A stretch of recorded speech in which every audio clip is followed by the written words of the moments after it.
Stumpy little legs, odious tempers. Gods, do I hate dwarves.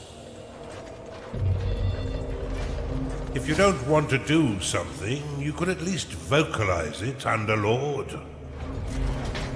Greetings, fellow Underlords, this is Kallestofeles, and I thought I would bring you my thoughts upon a devious game which has not received as much attention as it deserves in my humble opinion. It is called War for the Overworld. Regarding the game, first off, for those who don't know, War for the Overworld can be considered a spiritual successor, or in my mind, the true one and only successor to the Dungeon Keeper series, which were designed by Peter Molyneux and developed by Bullfrog Productions.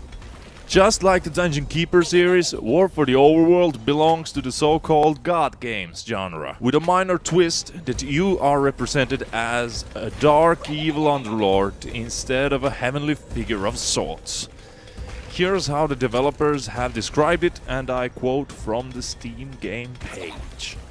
War for the Overworld is a dungeon management game that employs your favorite aspects of the RTS and God game genres. Carve out your dungeon and conquer the overworld.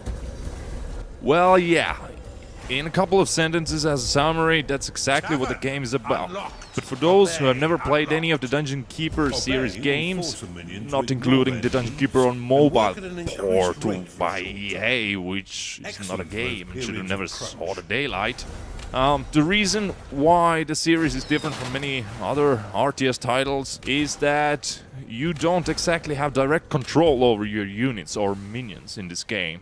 Instead, you plan out your dungeon, mark the areas for excavation, and have your devilish horde of underlings take care of the rest. Every character under your control has its AI set in a way that they could go about doing their own business and have certain needs that you need to take care of, such as a cozy bed, some chicken for snacks, a tavern to drink booze, and of course money when the dreaded payday comes for them. For directly controlling your armies, you can set the so-called call to arms flags, which makes your minions head over to the flag while eliminating the opposition on the way there and around the area. The basics of the game are quite simple. Generally, your main objective is to eliminate the opposing lord or keeper's dungeon core or dungeon hearts, whilst keeping your own safe. During the campaign, you will encounter other objectives as well, but the general idea tends to remain the same. Destroy something whilst keeping your dungeon intact. There are also multiplayer skirmish matches available, and the game is under constant development, with a lot of improvements and add-ons in the pipeline. As of this recording, there is a new game mode coming with the next big patch, named My Pet Dungeon, where you can build the dungeon of your worst nightmares without limitations. But maybe I'll do another dedicated video on that later, as it has pretty many sweet features which I would like to elaborate upon. The development of War for the Overworld started from a company called Subterranean Games, who for whatever reason reformed into Bright Rock Games during their work on the title. Now, why is that? I don't actually have a clue. Though I must say that Bright Rock sounds even a bit better than Subterranean. So there's that. In addition, while we're already on the topic of the developers, I must say that their support and presence on the forums is really astonishing.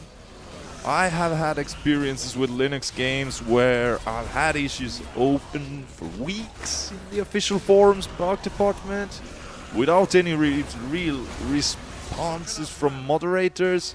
But when I had an issue with War for the Overworld and my Arch Linux installation, I got an official response within the same day, and a resolution the next. So huge kudos to the forum administrators and the dev team. They really are something special. Okay, now that I've blabbered enough regarding some of the game's background and what it is, it's time we come to the meat of this. Here are some of the outstanding aspects of the game, which I would like to mention. Well, starting off with Richard Riddings. Ah man, this guy is an absolute legend in my book. He is the devious voice behind the narrator in War for the Overworld, and manages to perfectly set the mood for the evil deeds ahead. He is also the narrator from the previous Dungeon Keeper games, which make him more or less of an icon of the series, kinda like that. A parallel could be drawn with Mr. John St. John, who voiced the legendary Duke Nukem. Without Richard, War for the Overworld would not be a proper Dungeon Keeper spiritual successor game, just like Duke would be nothing without John, if that makes any sense to you.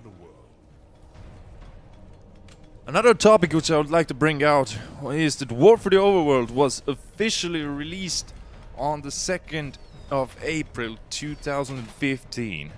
As of this recording, it is now it is 24th of March 2017, and the developers are still constantly working on the game. There are new game modes like Survival and My Pet Dungeon added to the core game on almost regular basis. Additional content patches and expansions are there as well, like Heart of Gold, which was a campaign expansion added on the 27th of May 2016. Now, my memory has always been the pain in my lower back area, but I think the game itself was in beta of sorts before the final release for a good few years, and as I bought it back then I have received every expansion and bonus for the game on the day of adding. So where am I going with this?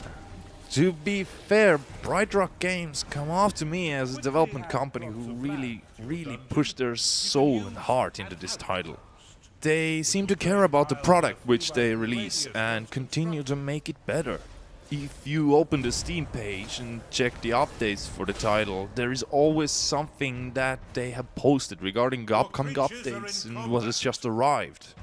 Rarely do I see a time gap of a few months without any news on content or on the bug fixes. Speaking of which, kudos to the team again for being active on social media and official forums. They make you feel like you're interacting with actual people instead of the PR guys who are just doing their things, saying their lines. And no, this video is definitely not supported or paid by the Bright Rock Games or anything like that. This is just my opinion.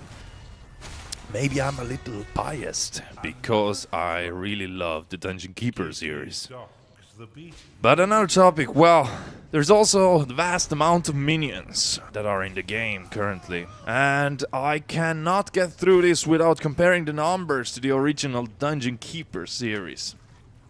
Now, if my data is correct, then the original Dungeon Keeper had 17 different minions to do your bidding. In Dungeon Keeper 2, that number was decreased to 16.